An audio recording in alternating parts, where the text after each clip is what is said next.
stress.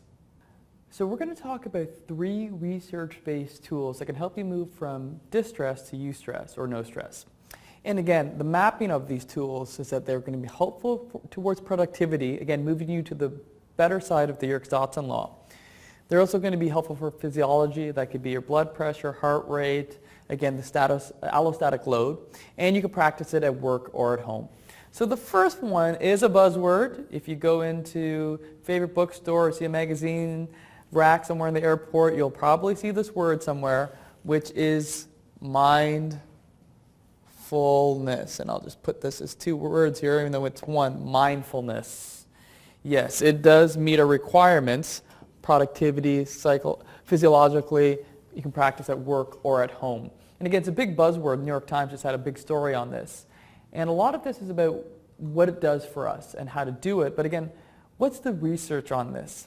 So there has been recent research to show that practicing mindfulness can have a positive effect on stress, can reduce stress. And they've done some MRIs of the brain in terms of those that practice mindfulness and what happens. And there are parts of the brain that show a reduction in certain stress hormones and certain reactions to stress.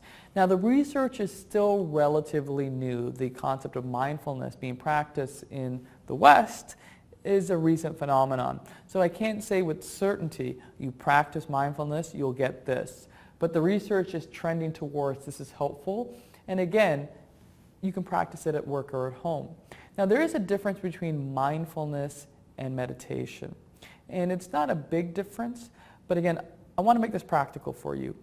The best way to practice mindfulness is to listen to a voice from a mindfulness video, and there's a ton of these on YouTube. And I actually use one from the Harvard Business Review that I'll make available as a link, so you can go there and just listen to the voice. And what the voice will tell you to do, you'll ask you to sit down and focus on your breath. And it'll guide you through a place of breathing. Typically as adults, we breathe up through the upper part of our chest. And what we want to do is kind of breathe through our bellies, our diaphragm, a deep breathing.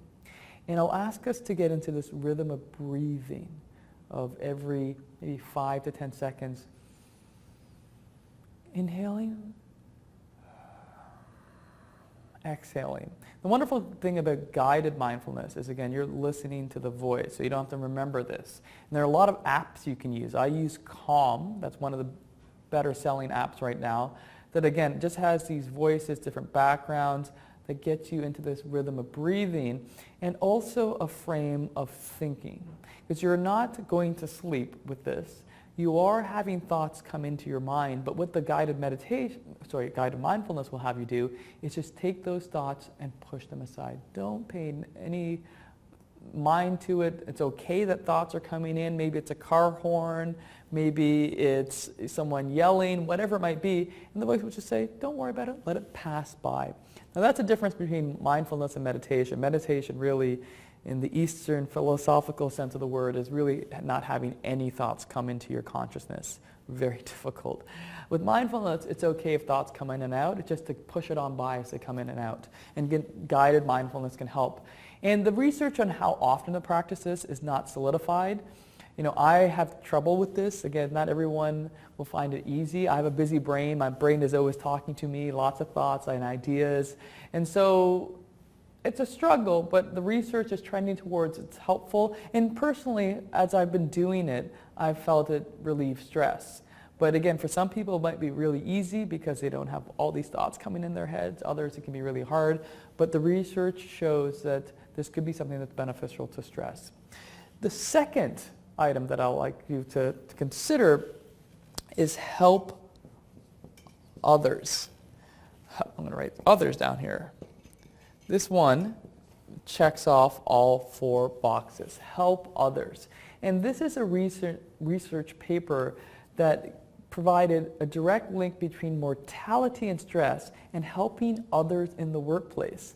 And this work is also supported by Adam Grant, who's done a lot of great research on workplace altruism out of the Wharton School of Business. So this is some good research that suggests that helping others in the workplace and also understanding that you are helping others and writing it down can reduce stress and move you to the right side of the Yerkes-Dodson law, the better side to be on.